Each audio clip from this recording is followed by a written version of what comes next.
Então, gente, maravilhoso, ótima sessão, parabéns, massa demais, dois filmes incríveis, assim, que a gente gosta muito. Queria lembrar, antes de mais nada, que a gente deve ter uma próxima sessão essa semana, vamos avisar aí pelas redes sociais. Todo mundo fica ligado lá que a gente vai falar que dia, que hora e quais filmes serão. Provavelmente deve ser na terça e na quinta também, nesse mesmo horário. Lembrando, a gente tá falando aqui, mas se por algum acaso, porventura, cair a conexão, só dá um refresh na página que volta. Pode demorar 1, 2 minutinhos, a gente vai falar lá pelo Instagram, tá? Mas vai voltar, com certeza. Força e fé que vai rolar.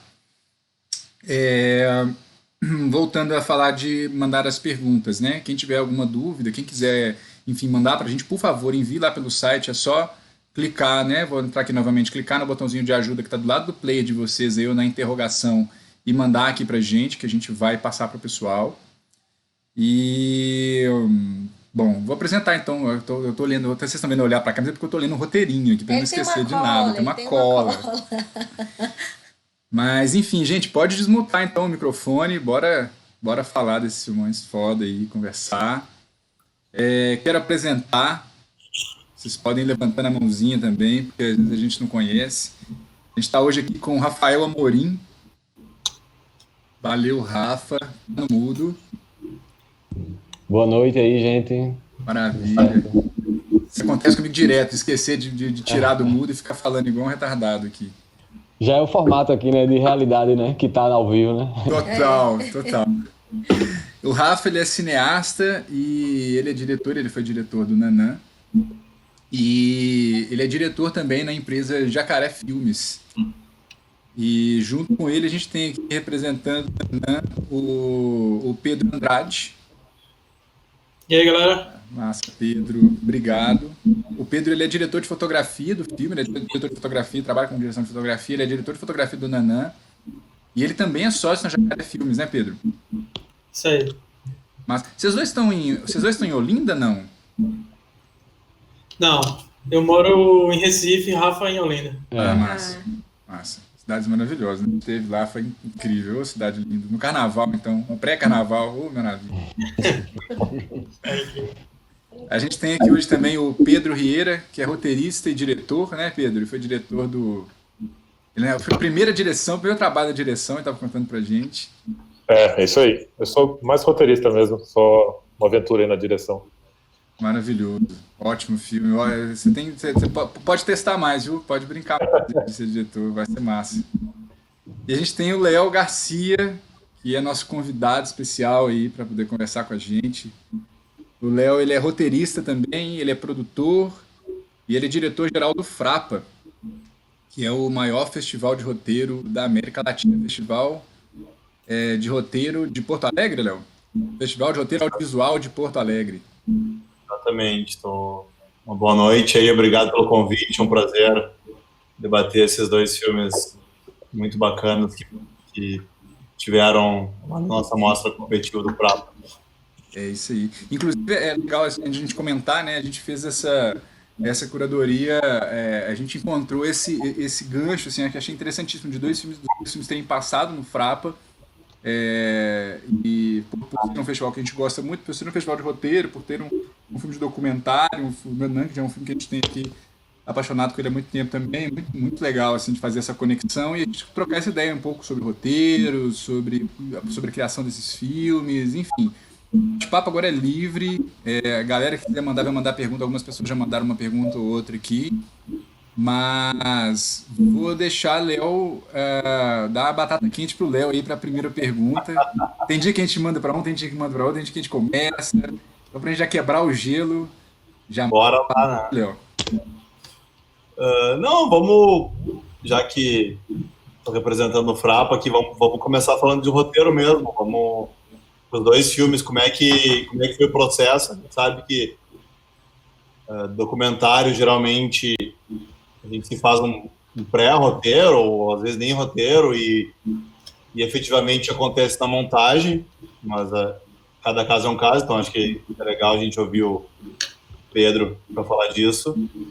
E também que eu gostaria muito de saber a galera do Nanã, como é que surgiu essa ideia, como é que foi escrever esse roteiro, assim, eu tenho muita curiosidade também em saber, principalmente aquela sequência tão forte, impactante, né, das pessoas saindo da casa, que parece tão...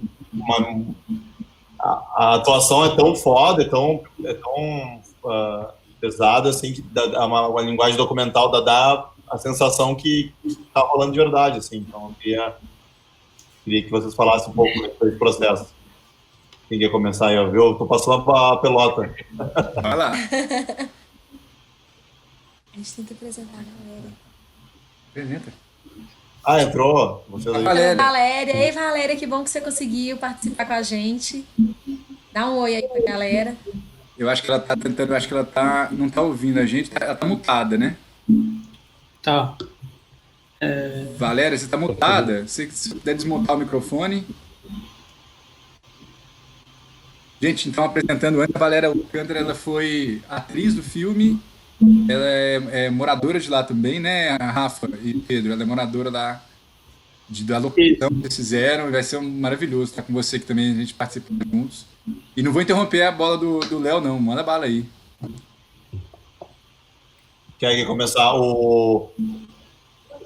só então fazer um pequeno parênteses, estava comentando na live do Instagram antes, que o Frapa, geralmente, todos os curtas que passam pelo Frapa, eles têm os roteiros ali no nosso site. Clica no frapa.arte.br e em edições passadas, clica em mostras de curtas, e aí vem as fotinhas, dá para baixar os roteiros, é muito bacana, né? Geralmente não existe um banco tão grande de roteiros de curta em português. Infelizmente, o ano que o Nanã... Você não sabia, não? Não. Infelizmente, o ano que o Nanã teve, que foi 2018, se não me engano, né?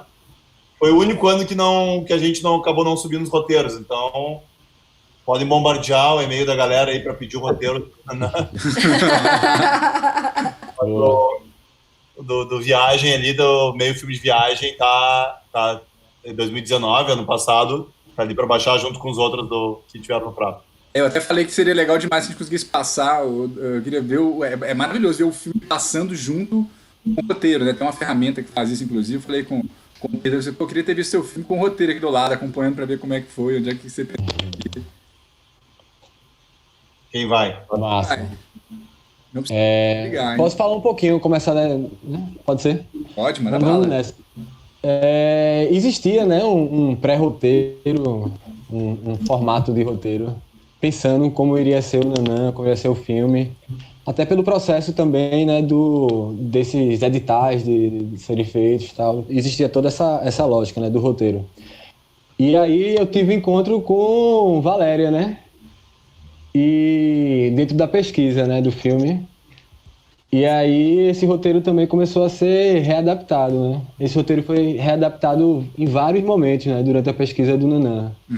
Porque a ideia, existiam coisas escritas de uma realidade e depois tinha uma realidade vista, né? Que aí a gente conseguiu fazer os elementos que a gente tinha pensado antes se encaixarem com uma realidade do lugar. E Valéria... Foi massa esse encontro, que foi exatamente o que fez o roteiro ganhar muito mais força também, muito mais vida, né? De você poder tá na realidade, mais do que você imaginaria e colocaria isso nesse espaço de roteiro. E foi mais ou menos isso, Nanã, sempre se adaptando também, né? O roteiro nesse processo. Mas eu tenho o roteiro assim original, né? É bom também a gente entender, porque existem algumas cenas também, né? Que eles ainda estão, mas a montagem do filme também já passa para outros movimentos. Eu acho que é bom, né? Quando você está com o roteiro de um lado e consegue entender o processo do filme também ali, né? O roteiro também vai dando mais esses gatilhos, assim, de você entender o filme. Mas foi isso, foi depois de conhecer mesmo a realidade do lugar, e Valéria faz parte desse encontro, né? Muito. Foi que esse roteiro do Nanã ganhou assim, né? Foi construído, na verdade. Massa. Maravilhoso. Isso.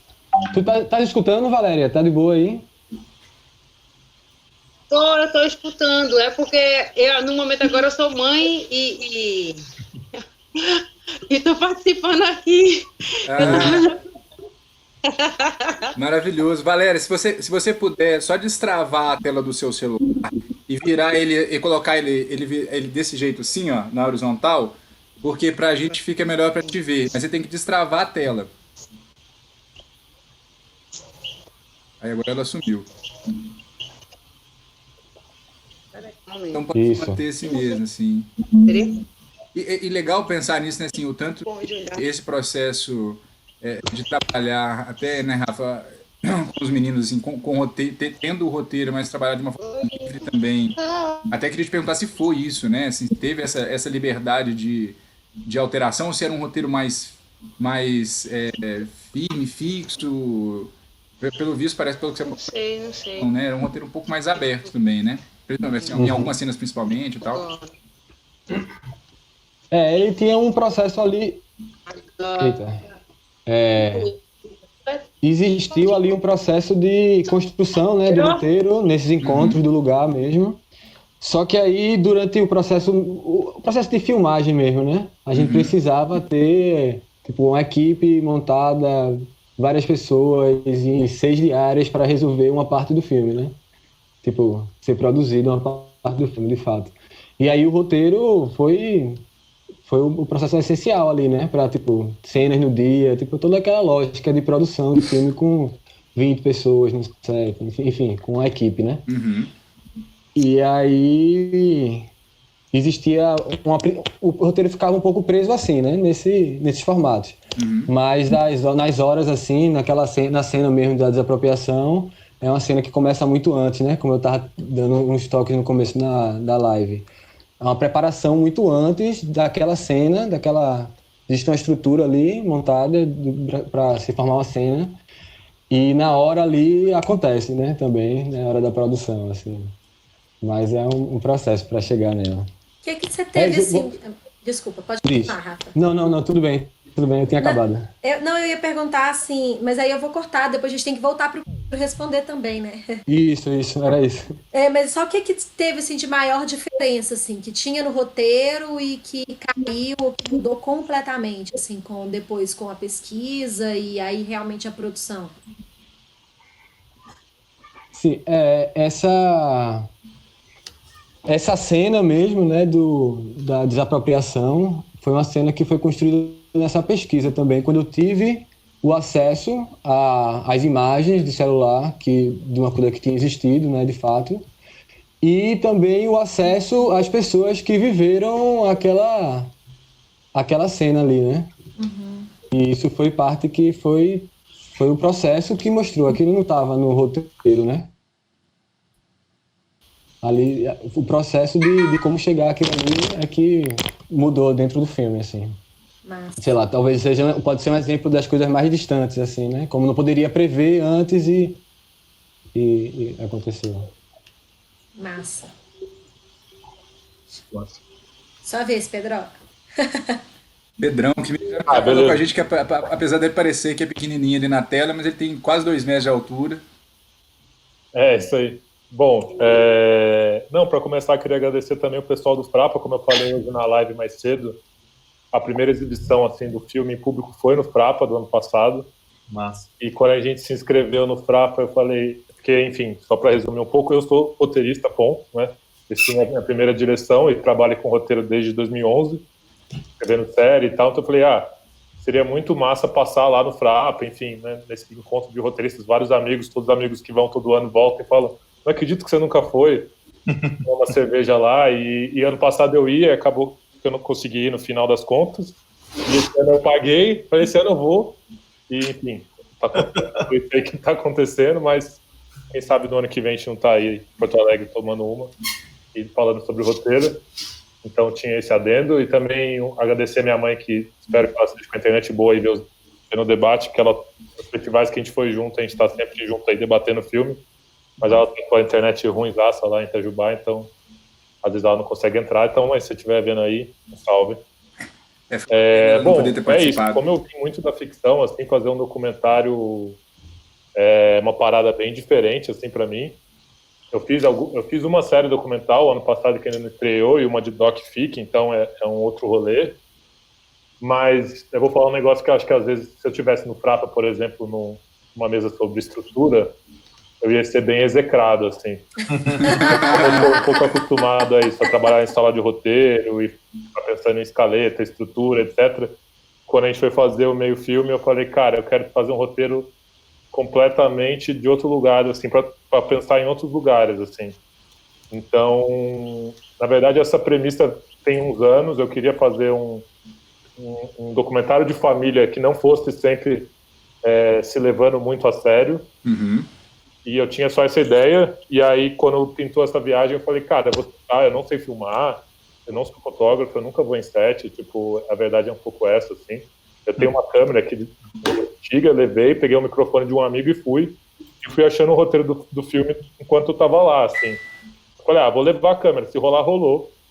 E aí foi rolando, eu fui percebendo e fui anotando, tendo ideias desse off, assim. E aí quando eu cheguei em São Paulo, minha mãe acabou de mandar um WhatsApp aqui, ela conseguiu entrar, mandou um salve.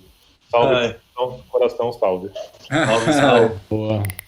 Então eu fui anotando durante a viagem. Quando eu voltei, eu cheguei no montador, que é o Igor, e falei, cara, eu acho que tem um filme aqui. E como eu falei na live, eu acho que eu escrevi 8 versões do roteiro, mas eu fui escrevendo muito solto, assim, diferente, não sei se tem gente do roteiro aí acompanhando, mas diferente do que a gente faz, formatadinho, bonitinho, eu fui escrevendo meio em prosa, assim. No Word mesmo, eu fui escrevendo, e eu punha indicações de imagens que eu achava que seriam legais, assim. Mas eu fui tentando trabalhar num outro lugar que para mim não existia, muito fazendo roteiro para televisão, assim. E é isso, né? A montagem é meio irmãos separados aí na maternidade do roteiro, e a montagem ajudou muito, a gente foi achando junto, e o Cauê, que fez a mixagem também, a gente gravou no estúdio dele, eu fui lá 2, 3 vezes gravar, gravei a primeira versão do texto, aí montamos o filme em cima dessa versão, depois regravei de novo. Às vezes eu acho que o Cauê estava até de saco cheio de aparecer na casa dele, que é o estúdio, mas ficava regravando esse texto. Então o processo foi meio assim, eu tinha essa premissa de fazer um filme de família, que a gente tem essa tradição, né? Principalmente depois do ano passado que eu estava fazendo essa série sobre o cinema brasileiro. Tem muitos filmes de relatos de família, mas que são ótimos e que são importantes para nossa história. Mas eu falei, cara, será que é possível fazer um documentário mais leve, engraçado, que a gente brinque sobre a linguagem, sabe? Uhum. A gente tire um pouco de sarro da gente mesmo, assim. Porque eu acho que nos meus rolês eu tô querendo sempre tirar sarro de alguma coisa. Não sei se eu consigo, mas estamos aí para isso. A tentativa sempre. Então foi meio isso que funcionou, assim, foi um filme de tentativa e erro, e é isso, era para ser uma viagem, rolou o filme, entrou no Frapa, depois rolou alguns festivais, deu uns rolês aí, uns debates com a minha mãe. Então, o processo do roteiro desse filme é meio completamente ao contrário de todos os outros processos que eu já fiz, assim. Acho que é isso. Eu acho engraçado, Pedro, tu falar de estrutura, porque eu, quando, além de roteirista também, eu dou consultoria de roteiro. Uhum. E eu tenho mais dificuldade de prestar consultoria para curta-metragem do que para série ou para longa. Justamente porque o curta ele tem esse formato, digamos, mais propício ao experimental, né? Eu tenho muita dificuldade de querer mexer no roteiro de curta de alguém, de dar ideias, porque às vezes é uma parada tão específica. E tem existem poucos livros sobre roteiro de curta também, tem isso, né? Tem acho que uns 2, 3 só. Então, eu acho interessante debater bastante como funciona o papel do roteiro no curta. E eu discordo de ti, eu acho que tem uma estruturinha assim no teu filme ali, tem o clímax. Ah, sim. Não, né? Então, tá ali a parada, não te faz de rogar. Sim, mas eu acho também, que quando eu vejo bons curtas, assim, e às vezes eu tenho que dar aula e ver curtas, e eu não sou muito do rolê dos festivais, então eu tenho que ficar pesquisando, perguntando pros amigos, ou quando passa um filme tipo Nanã, assim, que passa em sala de aula, pra mim, que sou mais da narrativa, eu acho sempre um lugar que eu acho muito bonito, e como eu não consigo acessar, eu acho muito legal, assim. Então, eu acho um lugar muito foda de experimentação. Mas roteiro de curta é sempre difícil. Acho mais difícil.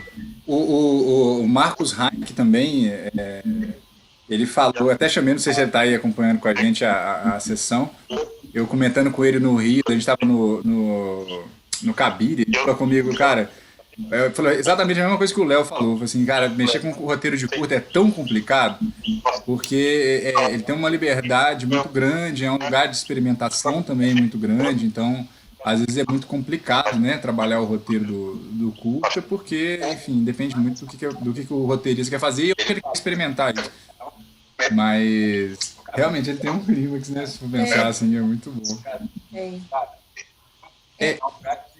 Pode falar. Não, eu ia falar pra Val virar o telefone de novo. Ô Val, é porque você tem que destravar a tela. Se você não destravar a tela, você fica de lado, assim, sabe?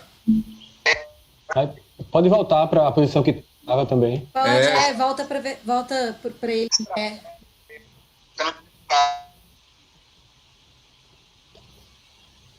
Vamos ver se vai melhorar. E agora travou. Aí voltou. Agora. Maravilha. Agora tá todo mundo agora cabeça para cima. Tava dando uma agonia de ver ela deitada, né? Agora tá bom, tá tudo certo. Mas por que não experimentar? Vamos colocar também cada um de um jeito. Todo mundo, né? É verdade. Maravilha. Deixa eu pegar aqui. Quer fazer uma, Lu? Vai lá. Bom, eu queria saber um pouco como foi também a recepção do Nanã para a Val e para o Pedro, assim, né? Porque como que foi feito esse convite? Se você entregou o roteiro para leitura, se eles sentaram, e aí você teve alguma adaptação? Como que foi feita assim, essa conversa com os dois? Fala aí, Valéria, quer falar antes?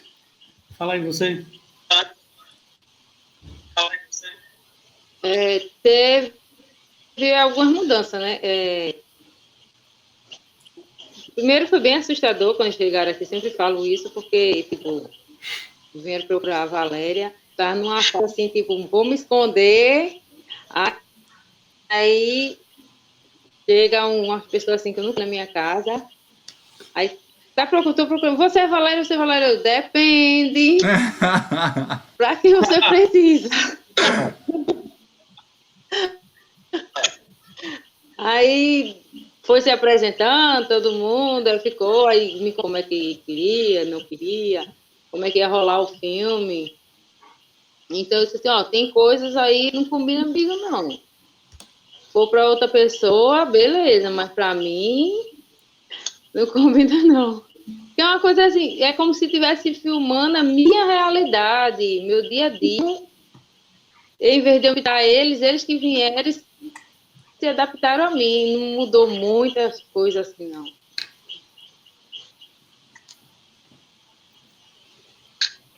Massa. Teve uma história...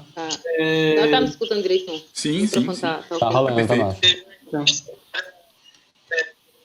teve uma história interessante nisso, né, Valéria? Porque foi bem isso que ela falou. A gente chegou lá um dia assim, a gente conheceu a Valéria através de um vídeo que ela soltava real numa audiência com a galera de Swap lá, e a gente viu o vídeo dela assim, ficou todo mundo bem impressionado, assim, a gente tem que achar ela e tal.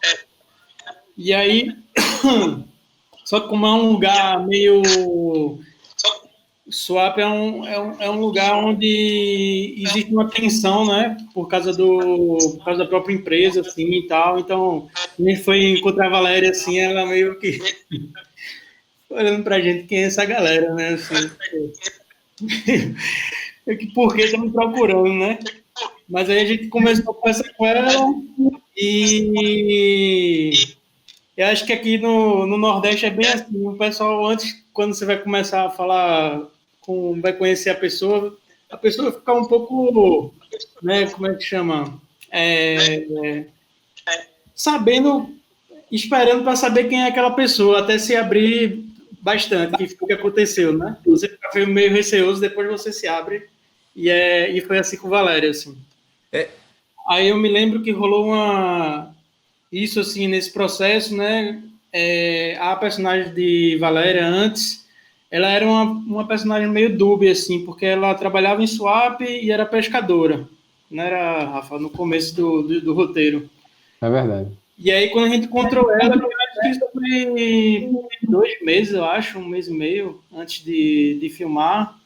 Tipo, a gente teve essa conversa, ficou todo mundo, caramba, Valéria é uma pessoa muito massa e tal. E aí a gente... E aí, o que faz, né? O que faz? Rafa, o que a gente faz? Tipo, adapta e muda completamente o roteiro ou a gente, tipo, tenta encaixar ela dentro do roteiro, né? Uhum. E aí, tipo, meio que ficou nessa tensão, assim, todo mundo foi meio que dormir e tal. Aí, no outro dia, foi tipo, bicho, a gente tem que adaptar esse roteiro e Valéria vai virar personagem, vai virar Valéria, e não o contrário, né? Valéria vai virar personagem. E aí, foi assim. Aí rolou desse jeito. Que massa, cara. Eu fiz um curso, eu e Lu fizemos um curso com o Maurílio, eu estava até falando na live anterior também sobre isso, com o Maurílio Martins aqui da Filmes de Plástico, e eles também fazem um movimento muito assim de construir, eu acho que até o André teve aí um ano, né, no Frapa, que eu acho que um ano retrasado. O Gabito, ano passado. E André Novaes, ele estava comentando, né, numa das mesas, o tanto que ele escreve os roteiros também, conhecendo o personagem, né, e escreve o roteiro já sabendo, já vendo, né? São pessoas da vida dele que estão ali e ele escreve com base naquela pessoa, né? E aí, pensando nisso agora, né? Em que vocês tinham uma personagem, e aí quando encontraram a Valéria é a personagem também, de certa forma, né? Assim, e esse foi um movimento de adaptação. Vocês sentiram alguma dificuldade em adaptar assim, não? Foi tranquilo? Existiu, né? Assim, porque a gente fica, enfim, na criação do roteiro, às vezes se apega muito, né? Que perfil de personagem você queria, você gostaria. Por exemplo, quando ainda não tinha conhecido Valéria, a personagem Violeta, ela trabalhava no Porto querendo construir essa dualidade, né, do personagem, né, aquela construção dentro dessa perspectiva do roteiro, assim. Só que aí depois a gente encontrou Valéria e viu que essa dualidade, na verdade, que a gente estava querendo construir um personagem que tivesse nesse ambiente, né, nesse aspecto. Na verdade, o filme já mostrava essa dualidade, não precisava estar construído necessariamente no personagem, assim, sabe? Tava ali escancarado mesmo. O que acontecia naquele território, milícia, destruindo casas, dizendo para onde os moradores deviam ir ou não, como se comportar, enfim... Chegar a swap, o carro de swap chegando, era um problema, assim, sabe? Todo mundo fica atento. Enfim, o filme, essa dualidade, assim, essa tensão que podia estar no personagem, ele já estava no filme, não precisava mais, né? O personagem ser construído assim. Entendi. Aí foi... Massa. O Pedrão, você falou que o seu roteiro ele foi construído sem estrutura e tal, mas aí você mandou esse arquivo de Word pro Frapa mesmo? Tipo assim, ou você depois foi lá, não. estruturou e mandou ele bonitinho? A cara do Léo embaixo, ele olhando pra ele assim, E o roteiro, não. Aí eu peguei esse arquivo de Word, revisei, pus numa estruturinha ali de roteiro, até porque eu sei que teve gente que falou pra mim depois, que procurou o filme no Google, sei lá, pessoas assim, amigos, pessoas da minha família, e eles acharam perdido o roteiro do Frapa. Eles leram o roteiro antes. E aí, até porque às vezes tem gente que está estudando, que quer entrar, então, tipo, eu pus numa estruturinha mais de documento de roteiro mesmo, assim, mais técnico. Não na maluquice que tava, que parecia mais um garrancho, assim. Mas quando eu digo de estrutura, é mais isso mesmo, é tipo de deixar, talvez, o processo ir mais solto e achar na montagem de não, tipo... Porque quando a gente está fazendo, só dentro do mesmo assunto, mas uma paralela, quando a gente está fazendo sério, essas coisas, é muito, tipo, tem uma liberdade, mas você tem ali fazer o rolê acontecer, porque também tem cronograma, né? Então, quando você está assim num processo meio esse, que estava ali, juntando dinheiro, pagando, fazendo com os amigos, também não tinha por que seguir muito assim a risca e era mais solto, assim. Mas até aproveitar, né? Tem uma pergunta aqui do Tacílio. Ele pergunta sobre a simbologia, né, do filme ter acontecido em 2018, que tinha aquela questão do... se você não vota no Bolsonaro, vai para Cuba. Como você enxergou isso no filme, como você trata disso, enfim, de que forma, né? Ele perguntou de que forma você trata a questão do vai para Cuba no filme. Tinha até uma cena que um dos professores falava aí, que a gente estava na praça e eu consegui filmar, ele falava, havia essa piada, enfim, que é recorrente até hoje, mas a gente decidiu tirar, porque eu falo no filme que eu não consegui filmar, os outros professores não conseguiam mesmo, e meio que a câmera está sempre na minha mãe, assim, então tirar dela aquela parte da praça aí para outra pessoa não fazer sentido assim na narrativa do filme, mas eu acho que tem um momento que eu acho que quem está na escada do Congresso que eu falo isso, que é um lugar que as pessoas fazem esse tipo de piada, mas eu acho que nem precisava reiterar muito, que o simples fato de ir assim tinha essa coisa na viagem assim da gente, né, a gente ir no dia do primeiro turno, e teve uma coisa que eu não consegui captar bem assim, eu até tentei colocar no filme, mas eu não consegui, que aí, com a falta de internet, a gente recebia umas fake news muito, assim, absurdas, sabe? O Haddad está 30 pontos na frente. Nossa! Na van, desesperado. Aí chegava no hotel e era mentira. Então rolava uma coisa, assim, de estar longe do Brasil, num lugar muito, né, que tem acesso à internet, tem nos hotéis, mas não é, né, 4G liberadão toda hora. Então, mas isso aí eu não conseguia, assim, por pura incompetência mesmo. Mas eu acho que só o fato de ir durante a eleição já tá dado, assim. Massa. Deixa eu só... Desculpa, pode falar. Não, eu ia só falar com a Val, que parece que tem uma TV ligada aí perto, Val, e tá dando muito eco aqui, o pessoal falou com a gente, se às vezes pedir para baixar, não sei, tem alguma coisa fazendo ruído, tá dando eco aqui na gravação. Eu acho que é o eco do próprio celular. Tô na casa do meu vizinho. É do vizinho. Ah, é do vizinho.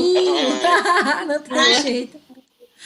Ah, não. Então, pessoal, é do vizinho, gente. Muito alto na casa dele, então tá fazendo. Acontece. Aqui a nossa vizinha também, vou te contar. De vez quando liga o som numa altura. Pois é. Val, deixa eu aproveitar que você até abriu o microfone, deixa eu te perguntar. Eu não sei se eu perguntar pro Rafa, eu não sei. Também, vocês chegaram a exibir o filme lá na locação, lá perto da locação? Sim, exibiu aqui em Tiriri. Que massa. Aqui, não da minha mãe, na verdade. Pra família, tá ligado, né? Sim. Marketing familiar, essas coisas assim, quase. Marketing familiar. E como é que... Exibiu aqui para os moradores daqui, as pessoas dos bairros. Massa. E Val, como é que você sentiu, assim, vendo o filme, né? Porque é muito também da realidade que vocês passam aí, né? O filme traz muito isso, né? Assim, como que foi para vocês ver? Como é que foi, assim? Eu pergunto por você e também pelo que você sentiu do pessoal, dos seus vizinhos, de quem viu o filme, assim. O que foi de comentário, assim, depois de passar? Não, assim, como eu sou uma desaforada, eu costumo dizer que, graças a Deus, teve evolução, né? Não existe mais escravidão, entendeu? Porque senão eu vivia no tronco direto. Então, eu sou grata a meus antepassados que lutaram pela minha liberdade e hoje uma negra livre. Senão, eu estava no tronco todos os dias, todas as noites, de inverno a verão. Eu converso com todo mundo, eu brinco com todo mundo, sabe? Quando tem um desaforo aqui, eu também tuco, ajudo como posso, às vezes dou um sacode, não vou falar porque eu acho que tem criança ouvindo. Aí, levanta e tal, faz isso. Aí, eu chamo os palavrão, na verdade, e eu acho que isso dá uns ânimos, eles ficam assustados. Enfim, eu gosto dessas coisas, de participar, eu gosto de, sabe? Então, assim, a minha vida não mudou muito, não. Eu continuo sendo a mesma, que brinca com todo mundo, fala com todo mundo, e não me incomodo com a opção de vida de ninguém, e que, sabe, ando descalça e corro sozinha, e com a competição, que essa é errada, porque é muita criança e eu já estou quase chegando aos 40, então... O pique sabe? Então, logo no começo, ficava, tipo, não por conta do filme, mas por conta do Suape, e quando estava o aperto, aí vinha aqui na minha casa. Uhum. Então, eu comecei dizendo, tu não vai para vizinho brigar? Então, bate de frente com quem vai defender a casa. Assim. Eita, foi mal. Essa sou eu, do meu dia a dia, tipo, tu tá com problema? Tem problema, mas não senta para chorar, porque não vai resolver, não. Te levanta, balança a poeira da bunda e tenta de novo, porque o não, a gente já nasce com ele na testa. Na verdade, o não, o sim nasce lá embaixo. Aí, quando a gente vai no banheiro, ele desce de rala abaixo, entendeu? Agora, o não é bem grande, assim, luminoso na testa, piscando o tempo todo. Então, vai conquistar teu sim. Eu sempre digo isso, vai conquistar teu sim, poxa. Tenta de novo. Então, assim, é ótimo. É meio assustador, né? Porque ninguém me vê uma mulher sensível e delicada, que eu digo a todo mundo, minha gente, eu sou tão sensível, tão delicada, mas ninguém acredita, velho. E assusta às vezes. Isso às vezes assusta, assim, as pessoas aqui ao redor. Não, você fala, assusta como? Tipo...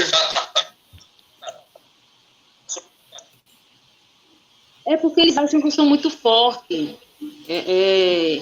Eu sou uma mulher forte. Eu não tenho dificuldade para sair para trabalhar. Então, não importa se chover ou fez sol, eu vou. Se é para ir pescar, eu vou pescar. Tipo, agora, eu vou pescar, tá difícil vender meu pescado, eu estou fazendo um lanche, então eu saio 3h30 da manhã, já estou 3h30 da manhã eu estou na beira do cão, eu vou montar uma bicicleta, eu saio 4 quilômetros para vender lanche e volto. Tá com corona? Tá, mas às vezes fecha uma porta, abre outra, então sai, vamos lá, vamos correr, não baixa a cabeça, todo mundo tem dificuldade. Então, essa Valéria é muito forte, assusta as pessoas. Então, as pessoas esquecem que eu tenho um coração, eu sou um ser humano como qualquer outro. Menos Rafa lembra sempre isso. Rafa e Bruno falam, Valéria, eu te amo, tá? Aí eu, poxa, como eu sou sensível. Então, isso que é Maravilhoso. Então, assim, como mulher, eu me sinto forte. E minhas filhas, eu digo para minhas filhas, eu quero ser igualzinha a vocês quando crescer. Ela faz, nada, mulher, para com isso, eu quero ser igual, sabe? Minhas filhas são uma fofa e eu sirvo de exemplo para ela diz que eu sou um exemplo maravilhoso para elas. Agora, eu não sei se de mulher guerreira ou feminista, porque eu estou criando 2 feministas, assim, bem, sabe? Então... Tá certo. Eu acho que essa parte feminista é mais forte. Então, eu tenho para mim que assusta as pessoas assim. Maravilhoso. E eu sou nordestina, eu moro no Nordeste, e os homens... sabe, quando eu digo, eu moro em Tiriri, onde? Em Tiriri. Eu tenho orgulho de dizer que eu moro em Tiriri. Eu tenho orgulho de dizer que eu sou pescadora, filha de pescador, descendente negro. Então, isso eu tenho muito orgulho de dizer, e minhas filhas têm orgulho disso também. Então, às vezes eu acho que eu estou errando, mas eu estou acertando. Estou criando 2 feministas, sabe? Inclusive, eu acho uma coisa legal. Mãe, eu posso, eu pode. Uma coisa legal que a gente fez aqui dessa vez, eu até comentei com Dias, eu não sei se pegou, mas espero que tenha alguém assistindo a gente que seja de lá. A gente vai fazer a divulgação, o marketing da sessão também, no entorno, na realidade não foi no Tiriri, né? O Rafa me passou uma outra localização da ilha que filmaram, né, Rafa? Foi a localização da foto, né? Exatamente daquele momento. Que foi lá em Cocaia, Valéria. É uma foto tu e as crianças atrás, vocês correndo. Que foi um set de filmagem também. Aquele lugar foi o lugar que a gente filmou também, né? É próximo de Tiriri, é uma ilha pertinho, né? Eu fiz a programação para ser na região. E teve uma assinação da programação, quer dizer, a gente colocava a foto do lugar e pedia, olha, se você conhece esse lugar, e levando a pessoa para poder trazer para ver o filme, que eu acho que é super legal de levar esse filme para quem é do local, assim, é uma coisa riquíssima, né? Inclusive tem uma pergunta da Marina, que é o seguinte: vocês acham que um filme incentivou a luta pela causa do pessoal local, ou a proposta de reflexão surtiu mais efeito? Foi a pergunta dela direta. E aí ela complementou perguntando qual câmera que foi utilizada na filmagem e quanto tempo durou a pré-produção. Inclusive, eu vou aproveitar e perguntar para o Pedro também qual que foi a câmera utilizada na filmagem.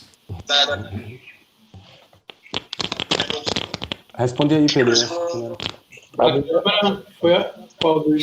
Foi a Ursa, né? A gente usou a Ursa. Não, a Mini não, foi a Ursa.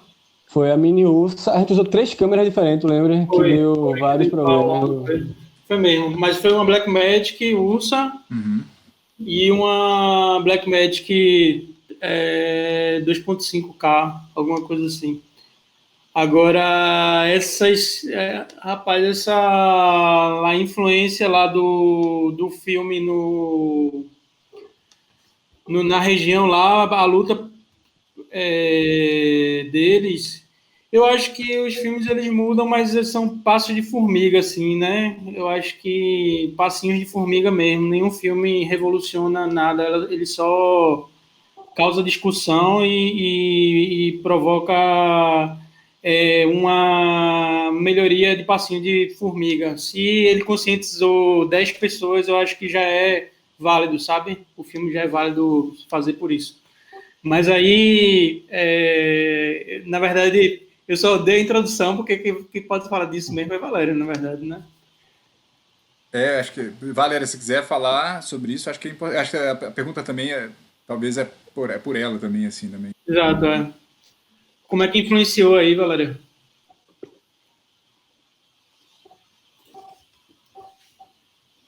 Ela tá mutada. Você tá mutada, Valéria. Agora foi. Ela tá mutada. Agora. É o microfone.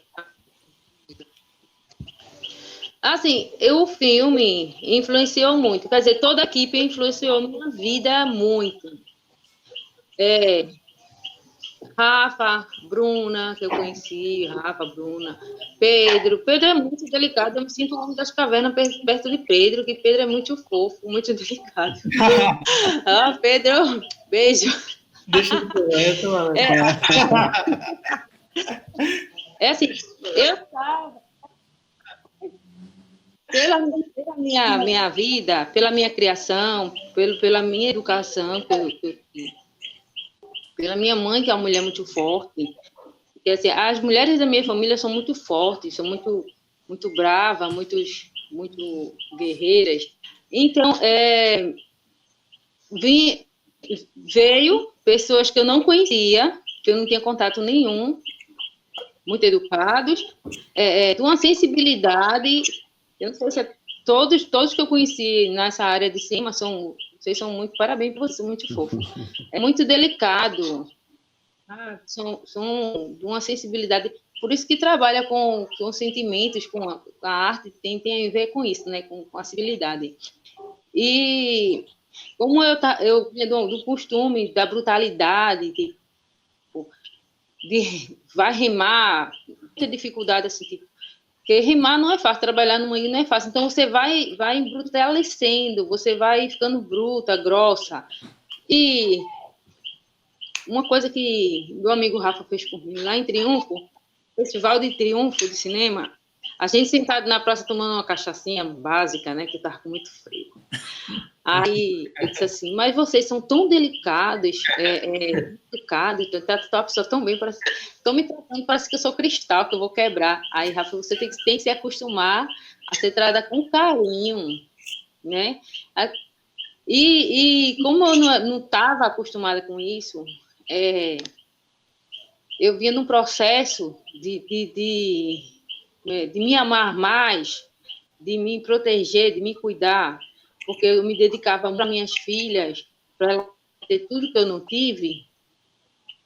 Então, assim, hoje eu tenho esse lado bruto, conservo comigo e amo, não sei porquê, eu acho que eu sou meia, né? Mas hoje eu tenho um lado mais sensível também, assim, de cuidar de mim, não das pessoas. Eu nunca fui grossas com as pessoas, outras pessoas. É questão de me amar mais, cuidar mais e me proteger. Massa. O filme, eu não...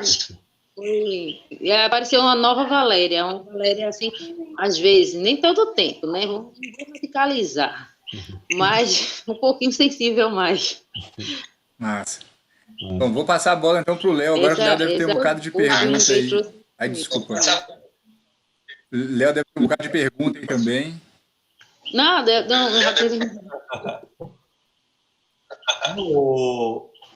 Vou dar um que o Marcozinho que está ouvindo o dia inteiro aqui, narrativa, para quem gosta de roteiro, sugiro ele e a Jaque tem um site muito bacana, vale a pena aí fazer um jabá para os amigos. Claro, com certeza.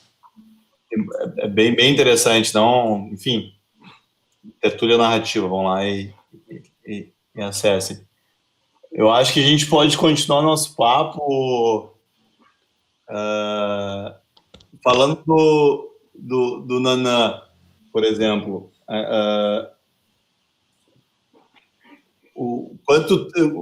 Para a galera que está vendo a gente e pensa em fazer curta, quanto tempo foi desde o momento que vocês começaram Tá falhando a minha voz? Não, tá não. É porque o microfone tá dando um pouquinho de eco aqui. Desculpa. Vou falar baixinho. Desde o momento que vocês começaram vamos fazer esse curta até, enfim, né, botar a mão na massa, como é que foi a produção? Tipo, como é que foi o financiamento para fazer? Quanto tempo levou todo esse processo até o filme ficar pronto? E qual acho que foi o maior perrengue que vocês tiveram para enfim, né, para realizar o curto? Certo, massa. Ele foi pelo Fundo Cultura, né? O Fundo de Incentivo à Cultura daqui. E para ele ser feito, para ele ser aprovado, na verdade, eu mandei por 3 anos, né? Para ele ser aprovado. Foi no 3º ano que ele foi aprovado. E aí já existia o roteiro antes, né? Já basicamente era parecido também a história, a estrutura. Ficou anos, então? Ficou anos com esse projeto na gaveta, tentando... Por 3 anos, né? Construí o roteiro, botei no 1º ano, 2º, no 3º ano é que ele foi aprovado. Que também... Só que aí a gente vinha fazendo também algumas captações também no lugar, enquanto pesquisa. Sim. Mas era um projeto que, a ideia dele precisava desse financiamento para poder acontecer nesse formato, né? De se fazer filme. Sempre foi ficção a ideia? Sempre foi ficção, ele. Assim, né? Já tinha escrito como ficção, desde o começo, assim. Era colocado no lugar de financiamento como ficção, entende assim? A estrutura, né? E aí eu percebi um pouco também que era um argumento e um roteiro muito direto, né? Com as coisas que já estavam acontecendo naquele lugar. E aí eu tive que adaptar, assim, entender também, adaptar o roteiro para ele poder passar dentro do fundo, mas assim, né, do fundo de incentivo, passar dentro do fundo foi horrível. Mas enfim, que ele conseguisse acessar, né, esse fundo de incentivo. Isso é normal. E aí ele conseguiu, mas basicamente a estrutura dele vinha a mesma, né? O processo mais, quando foi aprovado, não, agora sim, né? Vamos lá intensificar essas pesquisas, que aí foi que as coisas foram mais sendo mudadas. Eu acho que teve um perrengue mais difícil, assim, né? Tipo, de produção, com certeza, o perrengue mais difícil foi a ilha, a filmagem que a gente fez em Tatuoca, que é a ilha ao lado Daniel, que a gente marcou a foto. Aquela ilha do lado. Na foto tem a ilha atrás, né? Pronto, aquela ilha de Tatuoca, que é a ilha de Seu Bill, né? Que é o último morador da ilha, que também é uma história que a gente pode contar aqui de quem era Seu Bill, quem foi Seu Bill. Acho que a gente gravou, que tem no final do filme, né? Em memória a ele. E era como se fosse a cena mais cara, assim, do filme, né? Porque tinha um refletor HMI, que tem um custo elevado, tinha o transporte de barco para ir para lá era na noite, madrugada, choveu, Não o tinha HM Não tinha energia? Não tinha gerador, né? Ah, Do gerador, né? né? Só que aí aconteceu o quê? Demorou muito para montar a cena, era difícil, né? Ter um traveling, montar ele, segurar, enfim. A gente faz um take, começa a chover, o HMI lá, que é um refletorzão, né? Que a gente usa, ele desaparece, ele perde da pane, e aí a gente teve só 1 para 1, aí foi o único take a cena, assim. E a gente reviu lá e funcionou, né? E eu lembro que era a equipe, assim, Nath, né? Nath Gomes, que fez uma direção comigo, né? Fez direção. Ela chegou pra mim assim e disse, é 1 para 1, tipo, não dá, né? Tipo, não, mas é isso mesmo, foi 1 para 1, fechou, a cena tá pronta, tipo, tá montada mesmo. Foi um dos maiores perrengues, assim, do filme, né? Tipo, a volta da minha desprodução. Tu lembra, Lerinha, da chuva que foi, e a gente voltando no barco, desproduzindo as coisas, foi um dia especial, assim, pra produção, pra todo mundo. Take único é sempre enfim, né? Um medo, né? De, cara, na hora se empolgou, mas depois tu vê alguma coisinha ali já era. Foi 1 para 1, foi 1 para 1, inacreditável. E a gente ainda tava pensando assim, tipo, porra, será que a gente roda tectando ou a gente faz o take real, tá ligado? Aí, tipo, não, vamos rodar, vamos. Aí, foi quando acabou o take e começou a chuva, a galera correndo, assim. Isso era, tipo, 2 horas da manhã, e a gente tava no set desde as 8, mais ou menos, 9. Assim.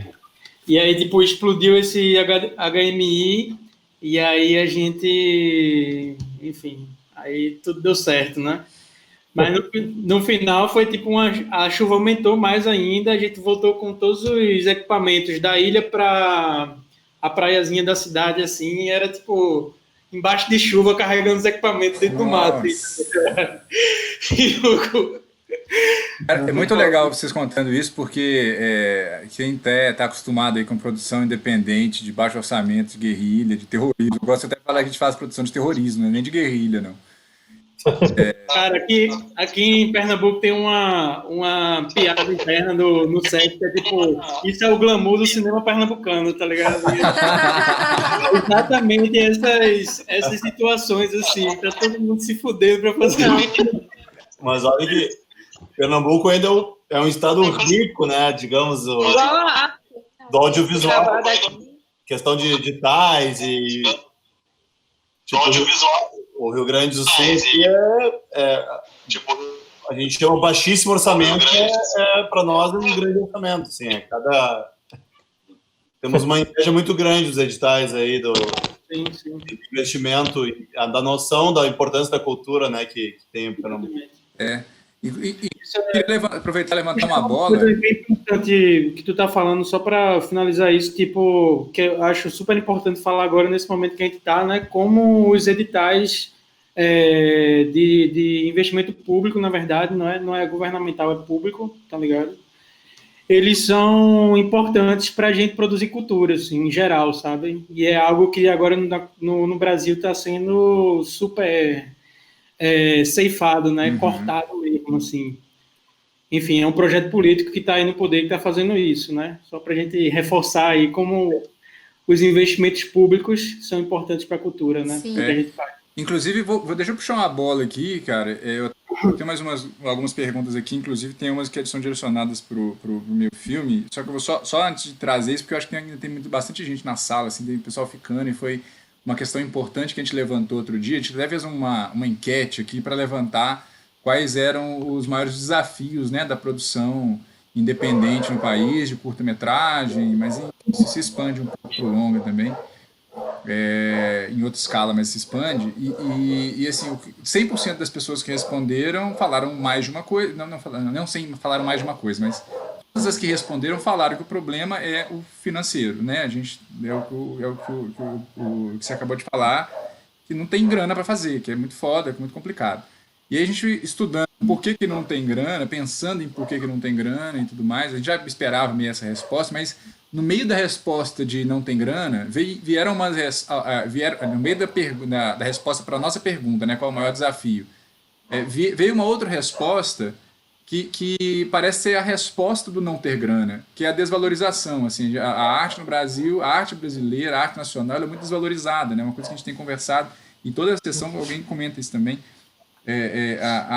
O camarada, agora a gente está, né, na tentativa de levar o máximo possível do filme para as pessoas que estão fora da bolha, pedindo para levar para a galera de vizinho e tudo mais, porque a pessoa prefere sair e ir ver sempre o conteúdo internacional, o conteúdo gringo, do que ver o nosso conteúdo, né? E isso se reflete também lá na produção, né? Como você não tem a demanda da pessoa querendo ver, de repente você não vai ter a demanda do pessoal querendo produzir, vai ter a oportunidade do dinheiro para poder fazer isso, vai ser mais baixa. A gente vem nesse movimento muito de valorizar a cultura nacional, né? Assim, a arte de forma geral. Aí eu queria ver, assim, de vocês, assim, da experiência do que vocês já passaram até hoje, como que vocês acham, e isso é muito legal, porque esse conteúdo a gente vai tentar fazer um compilado de todas as reuniões que a gente fizer com pessoas de vários lugares. Como vocês acham que a gente consegue valorizar? Quais iniciativas que vocês acham que a gente pode fazer, né? A gente, enquanto os espectadores que estão aqui vendo a nossa sala cheia de gente, como que a gente pode fazer para valorizar essa nossa arte? E se vocês acham que isso pode interferir como um facilitador, né, de viabilizar mais produções, ou se vocês têm outras ideias também, assim, Dani, para a gente conseguir mais dinheiro para produzir mais curta, nós vamos ter que fazer outra coisa. Mas, assim, o que vocês acham dessa discussão, assim? Complexa a pergunta. É uma pergunta gigante. Mais gigante, enfim. Até nem uma pergunta para a gente também chegar, acho que não tem uma resposta, não, mas para refletir sobre, sabe? O que vocês acham? Eu acho, por exemplo, ações como a do Frapa são sensacionais. Sim. Né, que reúne, você pega ali a primeira etapa, né, da criação de um projeto, que é a criação de um roteiro, e você trabalhar para a formação dos roteiristas, para que as pessoas criem projetos né, com peso, que possam ter uma alavanca, assim, né, que possam ter uma carreira. Tem as rodadas de negócio que o Frapa promove, todos aqueles encontros, os pitchings, tudo. Isso é uma coisa que, assim... Informação de plateia também, né? Tem essas atividades que são voltadas para o mercado, como está citando, que são tão importantes, fomentar o início da cadeia, né? Porque sem o roteiro não vai ter filme, não vai ter nada, né? Uhum. E, ao mesmo tempo, formar um público que, às vezes, é um pouco, ainda, né? Depois de tantos e tantos anos, continua um pouco arisco, às vezes, com velhos preconceitos com o cinema nacional, e poder ver curtas, sessões abertas, e poder entender o trabalho do roteirista num curta-metragem, entender que, sei lá, que nem diz lá no Billy Wilder, lá no Crepúsculo dos Deuses, que não é o ator inventando na hora, né? Teve alguém que criou aquilo. Então, eu acho que é um trabalho de formiguinha nosso, não só político, isso, né, de a gente tentar o tempo inteiro fazer com que, pelo menos, as coisas não sejam a tragédia que está, que volte, o FSA volte, desde as coisas assim até esse trabalho de micropolítica mesmo, de ficar o dia inteiro, enfim, né, tentando levar cultura para as pessoas. Eu acho que, pelo menos, no meio dessa tragédia horrenda que está acontecendo da pandemia do corona, inconscientemente as pessoas estão vendo como a cultura é importante, né? Como assistir coisa durante enfim, ficar o tempo inteiro em casa acaba trazendo um pouco de reflexão para as pessoas, eu espero, né? Agora eu acho que está todo mundo nessa, né? Repensando um pouco também como que a gente vai divulgar os conteúdos aí, e, enfim, essa coisa, eu vou falar uma coisa talvez meio rari, assim, mas, tipo, essa coisa do encontro, eu acho que é esse trabalho de formiga que é foda, assim, porque, como eu disse, eu, né, convivi muito com pessoas, né, do curta-metragem e tal, mas eu não era muito desse rolê, e exibir no filme, assim, eu vi que mais importante do que ir pro festival grande, que também é legal, E eu, como eu não sou muito dessa área, então eu vejo que realmente o curta ainda é essa trajetória para quem quer chegar no longa, é importante, mas o mais importante mesmo é o festival daquela pessoa que faz sozinha, sei lá, no interior de Minas Gerais, que é onde a gente conseguiu passar o filme, sabe? E aí você vê que tem a população mesmo abraça, por exemplo, vou dar um exemplo, sei lá, concreto. O filme passou no FRAP e na mesma semana passou num festival no sul de Minas, do lado da minha cidade, que chama Mosca. E passou o filme do Gabito, passou o filme da Renata Martins, que rodou pra caramba, passou o filme do Diogo, passou um tanto de filme lá. E o nosso passou lá também. E não tinha apoio nenhum, é o único evento de cultura da cidade, e a Amanda, que é a diretora-geral, ela faz sozinha. E você vê que abraça, que as pessoas estão lá.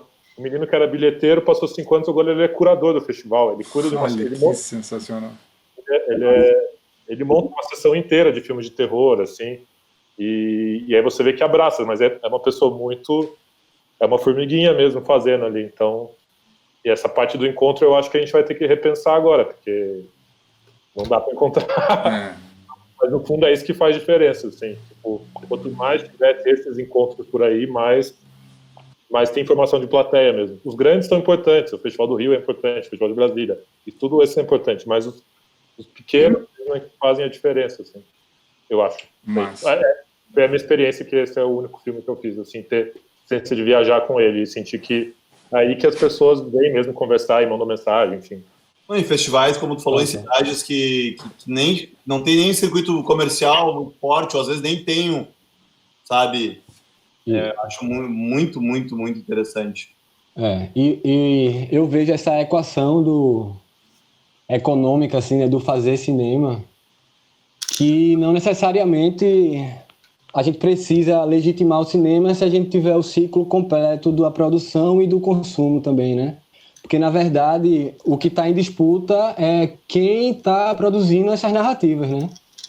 A grande disputa do cinema é essa. E aí a gente não pode legitimar ou deixar de legitimar porque, não, vocês não têm público, vocês não fazem o dinheiro necessário para poder produzir, e enquanto não é isso, né? Existem outros formatos também em outros lugares, a gente vê como o cinema na França é financiado também, né? Enfim, a gente tem estruturas mesmo assim, né, que tornam o cinema possível de ser feito também. Existe esse formato também de filme, né, que tem uma grana, e aí o formato de ter grana para fazer filme também é outro lugar de disputa, né, que é também perverso, né, desse nosso esquema de fazer filme e procurar financiamento de como fazer eles. E as iniciativas, claro, de formação, de uma construção de debate, né, da gente estar pensando sobre isso, sempre vão fomentando outros formatos também, né, da gente pensar do se fazer mesmo os filmes. Aí eu acho que é importante a gente perceber isso, né, não ficar assim achando que não está sendo legitimado porque o sistema econômico não se completa assim, né. A disputa é da gente fazer assim os filmes, tipo, porque eu lembro, assim, para mim o que é que eu entendo que foi importante o Nanã mesmo, assim. Não é um processo que vai mudar ou várias pessoas ou a vida das pessoas. Tipo, é um processo de você poder... Uma narrativa, uma verdade dali que não estava sendo contada para quem estava a 40 quilômetros aqui em Recife, saca? Tipo, e qual era a disputa narrativa desse lugar? Era uma disputa que estava... Iniciativa pública, privada, grande mídia, todo mundo dizendo que era um grande negócio para a cidade, para o estado, para o país, sabe? Tipo, tava tudo nessa narrativa, né? E aí é possível construir outra narrativa daquele lugar, mostrar, tipo, quem é que vai incentivar isso, sabe? Qual é essa estrutura, assim? Por que ele tem que se resolver toda nessa estrutura? Ver o capital, como ele está gerenciando esse negócio, né? Iniciativa pública e privada, tirando pessoas que estavam há 3 gerações do lugar, sabe? Tipo, é mais ou menos essa balança aí, né? Da grana que tá de fazer filme e que estão em todos os lugares, na verdade. Fala uma... Desculpa, interromper só Quer dizer que rola uma identificação muito grande, porque a gente sabe que isso acontece em diversos lugares do Brasil, né? Não é só lá. Claro. Isso aí é um processo, então acaba jogando holofote num problema gravíssimo e traz esse debate, né? Acho que é para isso que serve o cinema, afinal de contas. Não, e essa lógica que entrou agora, né? Quando ainda o Fundo Setorial estava funcionando, mas ali antes do Bolsonaro assumir, teve aquele edital da gincana, né? Que a gente apelidou aqui em São Paulo, que era uma grande gincana de ponto, que tinha hora para acabar, hora para começar, tinha um relógio tocando, parecia que você estava dentro do episódio do Jack Bauer, né? Só que em vez de 24 horas era 5 minutos, né? Não, que isso, era 2 segundos. Era quem tinha a banda larga mais rápida, na verdade. Mas é isso, é uma lógica muito perversa, assim. Essa da gincana, pra mim, é o máximo que a gente... O máximo não, a gente foi pior, mas... Achou que era o fundo do poço, né? Já era um anúncio, assim. Eu acho importante, assim, também, por outro lado, concordo bastante com o que todo mundo disse, né? Que no final das contas acho que a gente também é meio refém de uma estrutura, assim, né?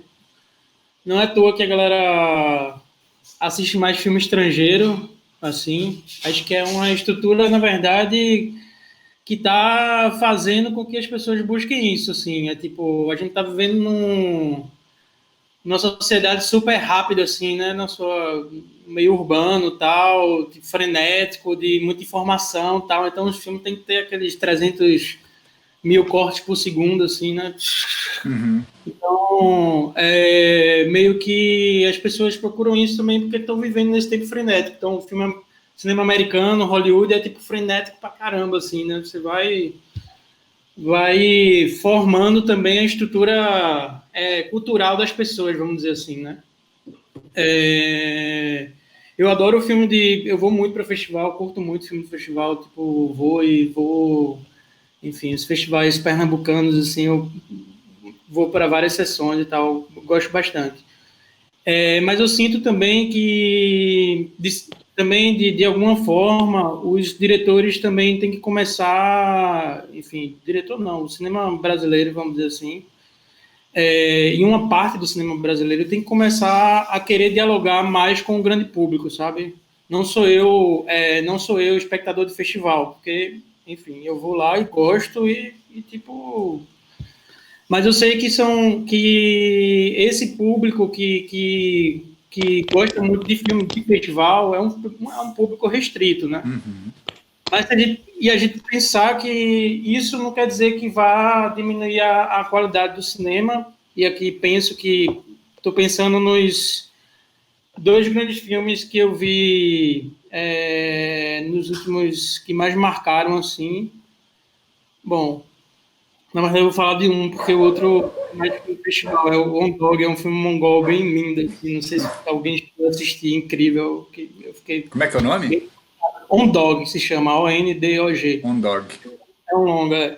E o outro é esse que ficou famoso no mundo inteiro, que é o Parasita, que para mim assim é uma obra-prima, e ele politicamente o que o filme fala não deixa nada a desejar e não abre nem um pouquinho para o grande público, assim, sabe?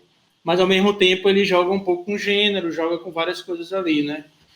Então, tipo, eu quero muito, tipo, na verdade, para mim, todos os filmes têm que ser feitos assim, sabe? Esses filmes de festival e filmes mais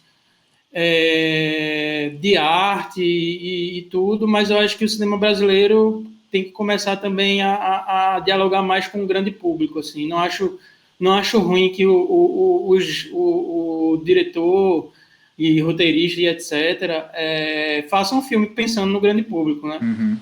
A gente tem um exemplo que não é um filme nem que eu gosto tanto pessoalmente, assim, desculpa Pernambuco, mas é verdade, tipo Bacurau, eu não curto tanto o filme, mas eu acho um filme importante pro momento que a gente vive, assim. É um filme que ele é feito para dialogar com o grande público, sabe? Eu acho que é isso. Sim. A gente tem até outros exemplos também, como é o nome? O Coração do Mundo aqui também, em Minas também.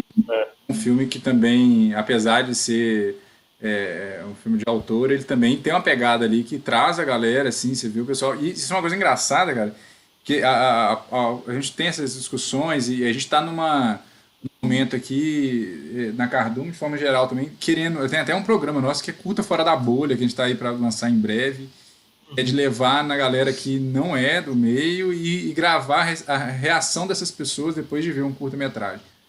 E eu estou conversando com um primo meu, que inclusive também não é do meio, e que eu sempre achei, né, assim, pô, ele não é do meio, ele não vai ter uma receptividade e tal, e eu conversando com essa questão com ele, ele me retornou com uma voadora nas costas. Eu falei assim, cara, você não tem ideia, eu vejo esse negócio, eu não esperava. Ele falou assim, eu acho que às vezes você não tem muita ideia que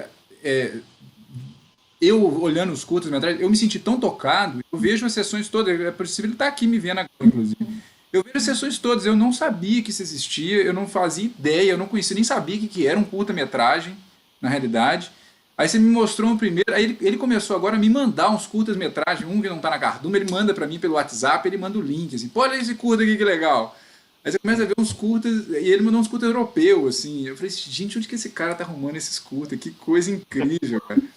Quer dizer, às vezes parece que é só você plantar uma semente ali que a coisa germina, vai, sabe, assim? Eu acho que tem. Daniel, uma coisa, isso que tu falou é super importante, que é um grande problema da gente mesmo, na verdade, né? Todo cinema brasileiro, que é o problema de difusão mesmo. Sim. É isso. Acho que isso temos que pensar junto como é que a gente vai resolver essa questão, porque a gente tem um problema de difusão real, né? É que existe um preconceito já, né, assim, de que cinema, primeiro, né, de que a arte brasileira ela é pior do que a arte que vem do norte, e aí o cinema brasileiro é ruim e o cinema brasileiro está sofrendo todas essas facadas, né, assim, né, esse desmonte e essa fake news, essa coisa de, né, enfim, muito sério, tipo assim, a arte no geral no Brasil, mas o cinema ele também, acho que foi na linha de frente ali dos ataques, né, desse desmonte, e na verdade, assim, a gente já tinha um preconceito do grande público de que cinema brasileiro não era bom, e ainda vem mais esse desmonte, e sendo que, na verdade, muitas vezes a gente chega nas pessoas com o curta-metragem que as pessoas nem sabem que existe filme de curta-metragem, e olha isso aqui, é cinema brasileiro, e a pessoa fala, nossa, eu não sabia que eu gostava de cinema brasileiro. É muito bom ir passar a assistir, né? Então, a gente também tem que... eu concordo demais que eu acho que temos que fazer mais filmes que vai ter um atrativo de cara, assim, que já vai vencer esse preconceito já no trailer, assim, mas que, por outro lado, também a gente tem muitos filmes que... os filmes já produzidos são muito bons, que basta a pessoa querer sentar na frente ali da tela e assistir, que ela vai falar, olha... Eu não achava que ia ser bom, mas é muito bom. A pessoa precisa de viver uma primeira experiência, né? Para romper essa barreira. Eu acho que, só parafraseando a minha mãe um pouco, que acabou de mandar um salve aqui, falou que ia sair para resolver as coisas dela. Nossa, eu ia perguntar dela agora. Mas ela sempre fala, assim, acho que é coisa de professora, assim, tem que chamar, ela sempre fala isso, tem que chamar 50 para ir 2. Que bom que foram 2. Ela sempre fala isso. Tem lá onde ela mora, que é Itajubá, que é a nossa cidade, tem 90 mil habitantes. Tem 2 cinemas, um grande comercial e um pequeno, que tem uma amiga que trabalha aqui na Vitrine Filmes, e ela até um dia me perguntou, ela falou, quem é Ricardo do Cineclube Itajubense? Porque ele é um braço da Vitrine no interior, praticamente. O ano passado, Los Silêncios, o filme da Beatriz, eu não sei pronunciar o sobrenome, mas que é um filme lindo, muito bonito, um filme muito potente, ficou no última semana dele em cartaz, no Brasil inteiro, ele ficou São Paulo e Itajubá, porque ele bancou o filme lá, e lá passou Bacurau, os filmes da Vitrine passam lá. E tem um cara que tem 60 cadeiras, ele passa os filmes da Vitrine, e a Vitrine manda para ele. Mas é isso, sempre vai minha mãe e os amigos dela. Só que eventualmente eu vou lá no final de semana visitá-la, tem alguém que você não conhece do rolê. E talvez tenha outra pessoa, tem uma pessoa que está passando na frente. Então, é isso, tem que... E eu estava lá um dia com o Ricardo conversando e ele falou, a Beatriz veio aqui. Ela ficou sabendo que você estava passando aqui, ela pegou o carro e veio. Então também acho que tem esse negócio de... É um trabalho mesmo, chato assim. É trabalho. Mas Sim. se for, as pessoas vão ver, sabe? Sim. Enfim, meninos de Recife, quando vocês fizerem longa, mandem lá pro Ricardo assistir. Eu sei que a gente está meio que já quase acabando o tempo, mas já que falou da tua mãe, Pedro, eu fiquei com uma dúvida quanto Aquela hora que eu estava pensando nas perguntas, eu fiquei pensando duas coisas, por isso que eu demorei a atinar, mas no teu filme tu brinca justamente, né, com a metalinguagem e com o lance de será que rende um filme mesmo? E tu comentou antes que quando tu voltou, tu sentiu que tu tinha um material para um filme. Mas a minha pergunta é mais específica, é se teve algum momento específico na viagem que em dado momento pensou, putz, vai ter um filme aqui, teve esse momento, e se no início tu tava meio tipo, putz, acho que não vai rolar muito, tu até briga com isso, né, durante o roteiro, né, tô esperando alguma coisa legal que tá acontecendo, e parece que tu tá apostando na personagem, e parece que tá te frustrando no início, então eu queria saber se teve algum momento que te deu o estalo, putz, aqui tá o meu filme, que eu já fiz doc, eu passei um pouco por isso em algum momento, assim, sabe? Eu acho que quem faz doc aí para viver e é documentarista tem um processo maior mesmo de pesquisa, que as pessoas pesquisam, elas levam a sério, elas têm um trabalho e elas sabem, tipo, não, isso aqui vai render porque eu tô há anos pesquisando esse personagem, isso aqui dá um filme. Mas depois eu comento, vai. Oi?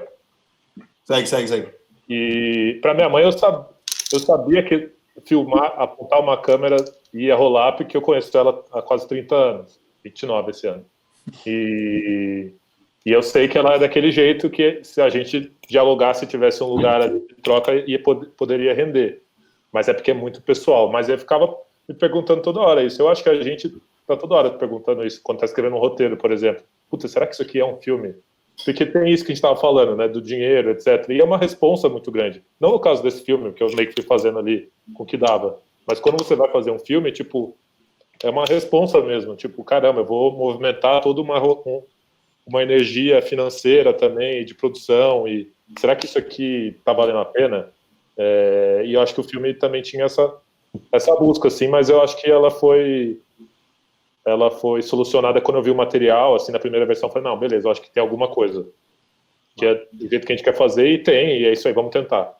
Mas acho que para quem faz documentário aí, se tiver algum documentarista assistindo...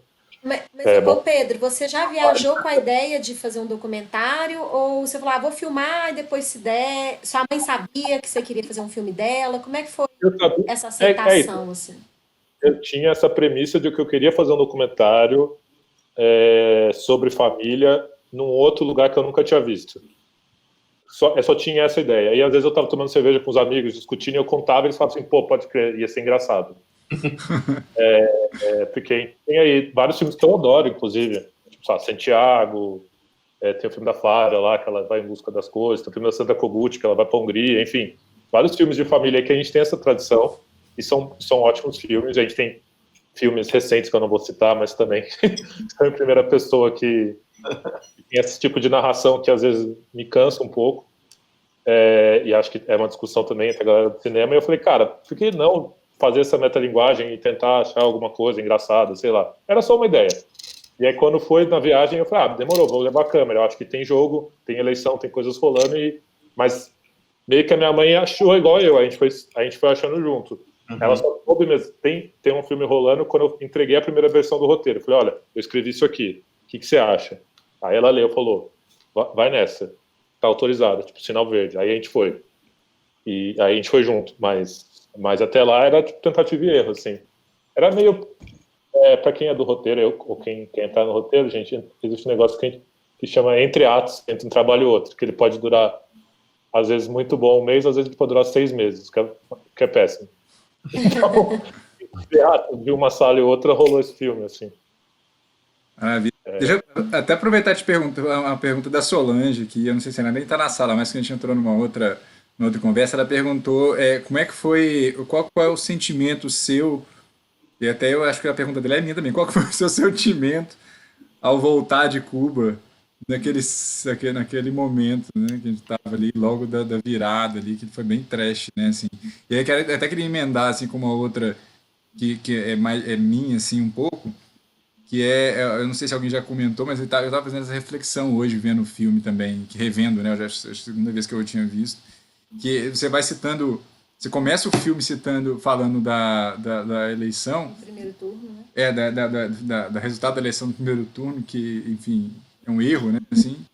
E aí ele passa o filme inteiro falando dos erros que ele vai tendo durante o filme. Olha, agora a câmera embaçou, agora a câmera embaça a lente. Eu não coletei o áudio nessa hora, que era a mais importante que eu tinha que coletar. Aí eu pedi a minha mãe para falar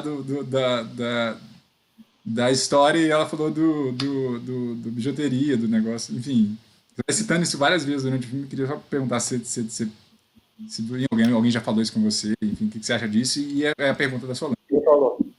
Ninguém falou. Sobre isso, assim, sobre começar com um erro. Sim, tinha essa coisa de brincar com isso, porque eu acho que no documentário as pessoas brincam um pouco com isso também. Eu gosto quando o documentarista se joga, assim, principalmente quando eu não sou do documentário, então eu acho massa.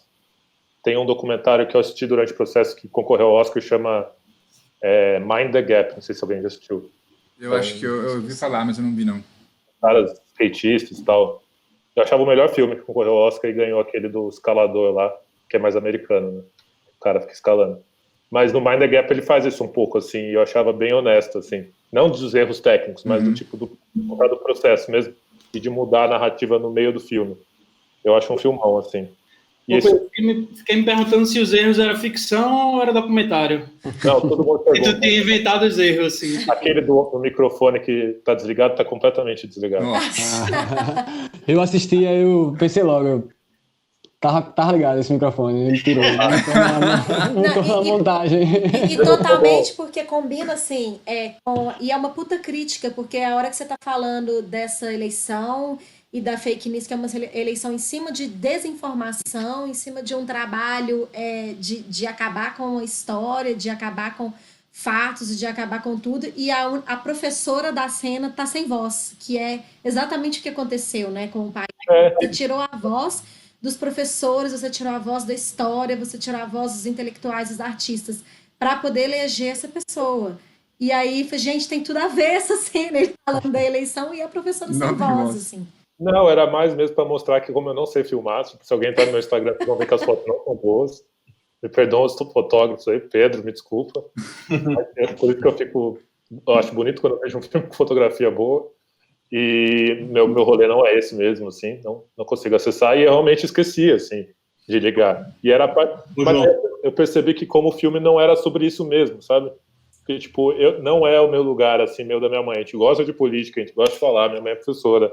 Eu adoro entrar numa discussão, porém, entretanto, todavia, eu acho que também é importante nesse lugar a gente se zoar um pouco, sabe? E é lindo porque, na verdade, acabou sendo, né, também, né? Não tô falando que a gente tem que fazer essa famosa autocrítica, que isso aí pra mim já foi. Isso aí eles que lutem, eles que criticam. A gente tem que se doar um pouco, assim, e, tipo, também tirar um pouco, sei lá. É o que eu tentei, não sei, vamos ver se rolou. É legal que o filme, depois que ele sai, eu acho que eu fiz foi inclusive com o Machowski, que a gente fez um curso aí no Frapa, que é um cara incrível, assim, achei incrível aquele curso, e ele falava uma coisa muito legal, existem 5 filmes, o roteiro, a Val caiu logo, agora eu ia fazer uma pergunta para ele logo após. O roteiro, o filme que está no roteiro, o filme que é produzido, o filme que é montado, o filme que vai para a tela e o filme que as pessoas entendem. E aí o filme que as pessoas entendem são milhões de filmes, inclusive, né? Porque cada um tem o seu, e aí o filme ganha uma vida própria, e aí, meu irmão, você perde a autoria dele, aí você botou no mundo e já era. Agora é se virar com ele, enfim. Mas são muitas interpretações. Eu queria tanto ter perguntado uma última coisa para a Val. Mas uma outra pessoa tinha perguntado a sensação de voltar da viagem. Isso, é a Solange. Desculpa, divaguei aqui total. Sensação ruim, né? Horrível. Aeroporto com clima horrível, assim. Guarulhos, pelo menos para mim, sempre foi um lugar, tipo, viagens legais, às vezes chegadas e partidas, você quer encontrar a Astrid ali, filmando aquele programa dela. Tem pessoas emocionadas e tal, histórias de vida bonita ali, que de dia, na ida e na volta, era só triste, assim, meio medo mesmo, assim. Acho que depois a gente tentou ainda, no dia que a gente chegou, rolou uma energia final ainda das pessoas ir pra rua e tentar convencer as pessoas, aquela história do cafezinho.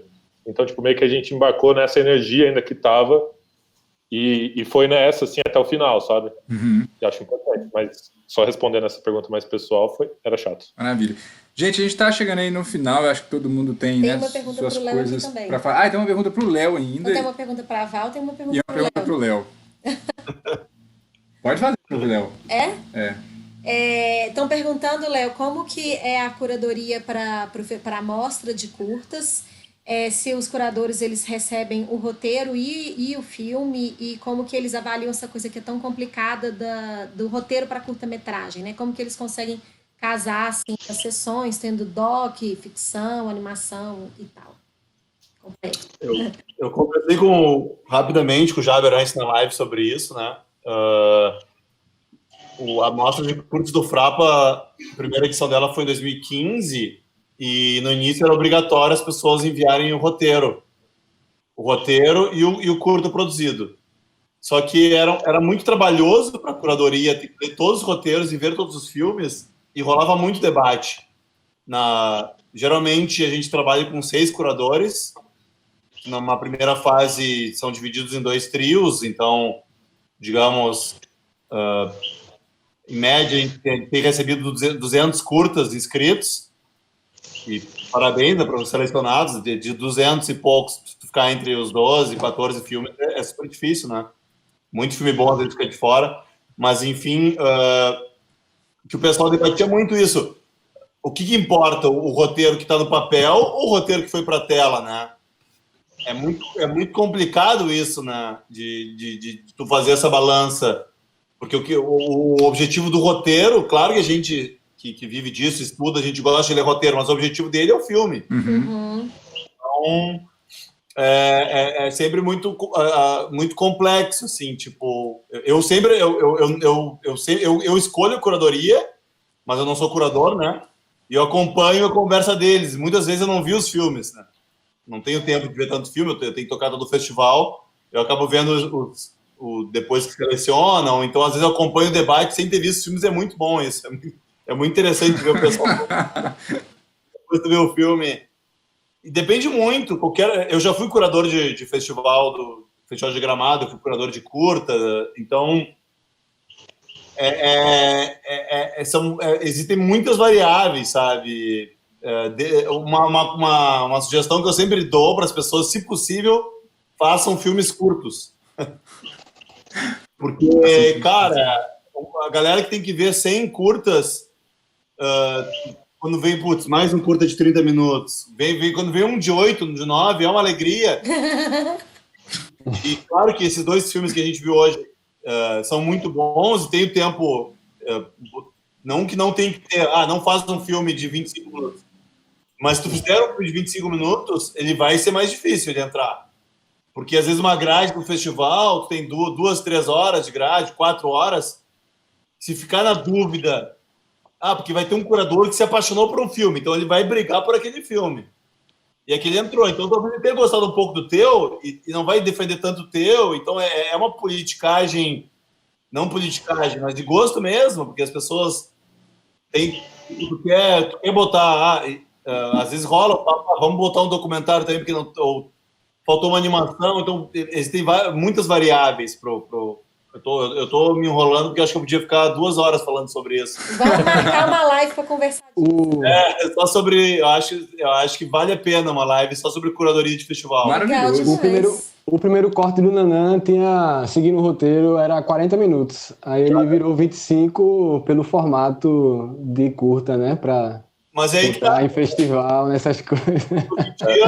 É muito isso, né? Não existe mais média-metragem, mas tá mudando.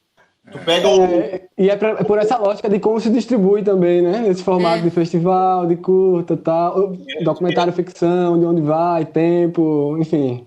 Pouquíssimos festivais aceitam curtas com mais de 25. O Frapa aceita até 30. 35, tá morto. Não vai passar em lugar nenhum. A não ser que pega um exemplo recente do Afonso Shoa, que fez o... 7 anos Pulmão, 7 anos, 7 anos em maio. Ele tem 40 minutos e por ser já um realizador, enfim, de nome e tal, o curta dele, que é o média, conseguiu viajar em festivais e tal, e E é muito bacana, porque o filme às vezes tem um tamanho que, cara, é o tamanho que tem que ter. Sim. Aquele filme não podia ter 25, que ótimo, poder podia, mas não ia ser tão bom. Então é isso, às vezes a gente acaba cortando demais nosso filme e pode piorar ou melhorar, enfim, aí vai de cada filme, né? Sim. Val, eu queria te fazer uma última pergunta aqui, porque para a gente poder encerrar, nós estamos segurando o pessoal aqui, já temos aqui 1h e 2h30, mas é porque tava uma parte do filme também. Todo mundo com fome, todo mundo com fome. Como é que foi para você se ver no telão, Val? Assim, de primeiro momento foi uma coisa assim, tipo, bem esquisita, né?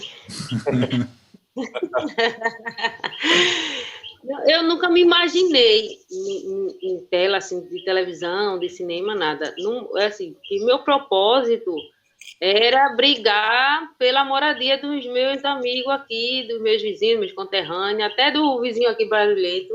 Sensacional! Mas, então, alguém filmou, que eu achei um desaforo, eles lá se achando e debochando das pessoas analfabetas, que não sabe cifras em dinheiro, não sabe ler, não sabe escrever, e se achando com os projetos. Então eu fiquei muito revoltada, que no momento, então, eu entrei como moradora de Tiriri, até a pessoa que estava fazendo a inscrição na Câmara para fazer o debate, perguntou, você é do movimento Negra Tiriri? Aí eu, não, que lá não tem movimento de nada, não tem nada, esse povo miserável. Aí ele foi me escrever. Então alguém no momento, filmou e jogou na internet, né? Assim, quando eu cheguei em casa, tudo que eu saí escondido da minha mãe, porque eu não tenho medo do BOPE, nem da polícia militar, não, mas eu tenho medo da minha mãe, que ela bate e bate com força. Então eu passei escondida, e quando eu estava subindo no caminho da minha casa, aí meu vizinho disse aí, ai, Leinha, que aqui a gente chama de Leinha, né? Ai, Leinha, parabéns, tu tá famosa. Eu, cala a boca,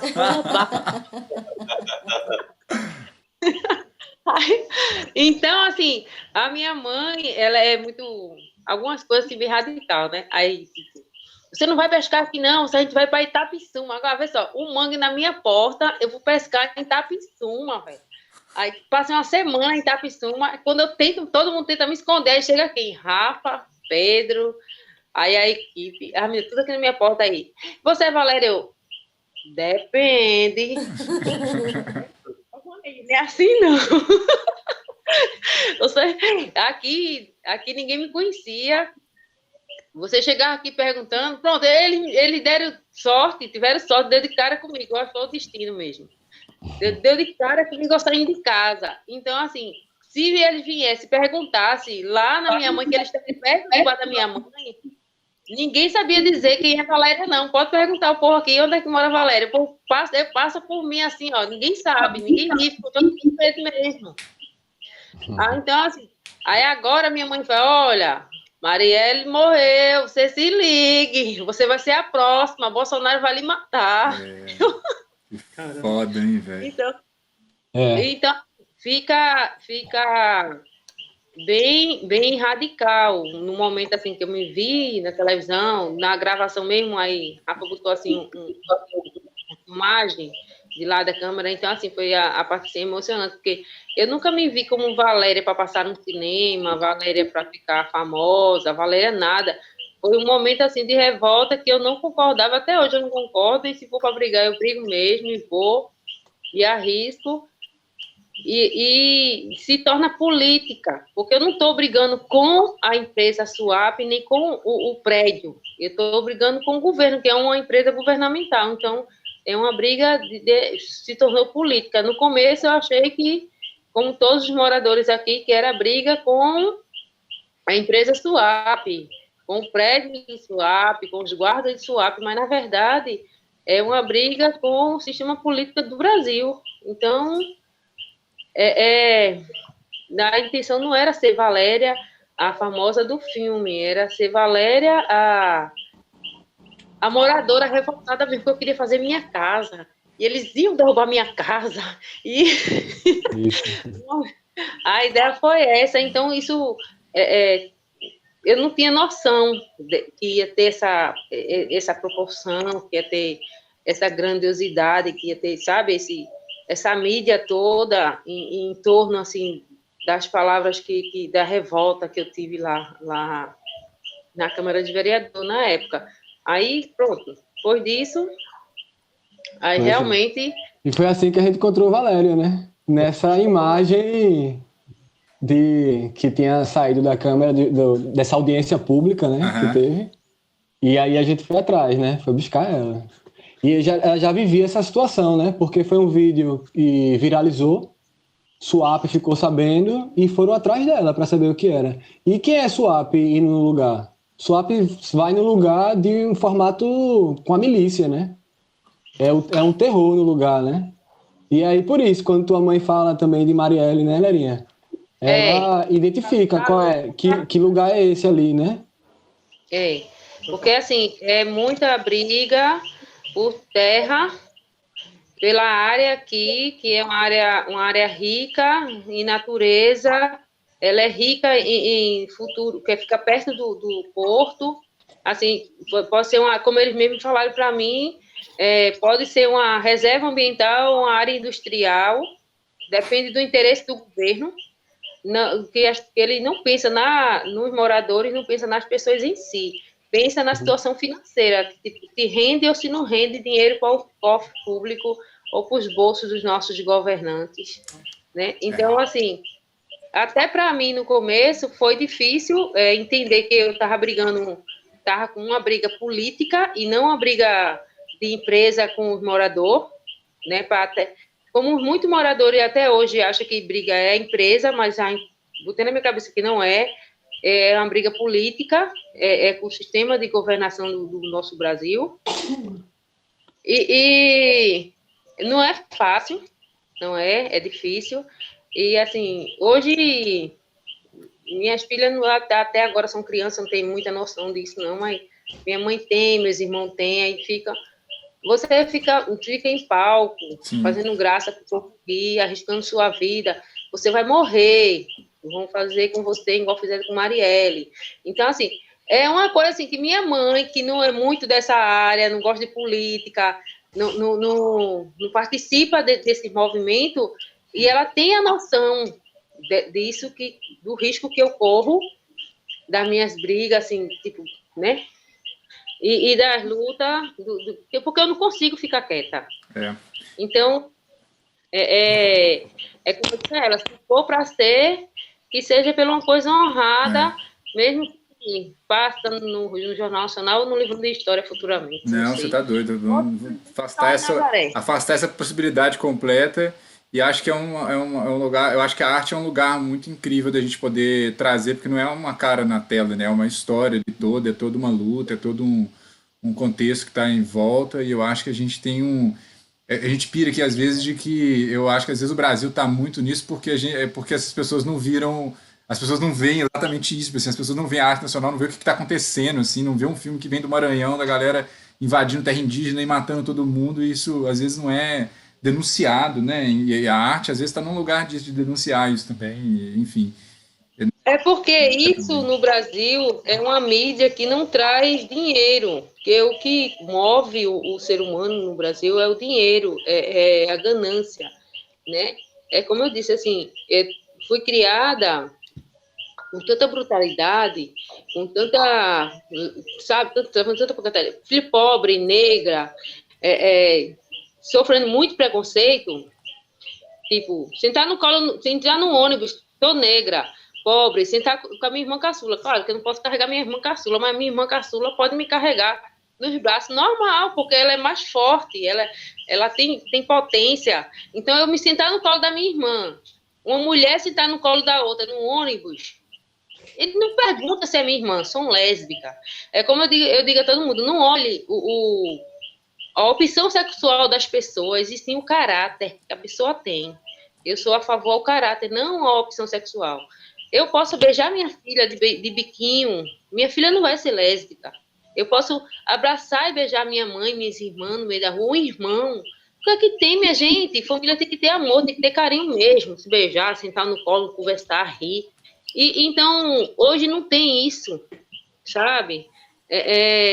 Hoje a mídia é dinheiro. Então, os nossos governantes querem as terras e não se preocupa se é índio, se não é, se é negro, se é pobre, ele quer e pronto.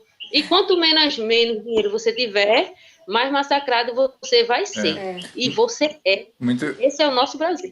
É muito difícil, mas vamos ver se a gente consegue, de formiguinha em formiguinha, de grão em grão, e fazendo, denunciando, e trazendo isso para a tela. Eu acho isso o máximo.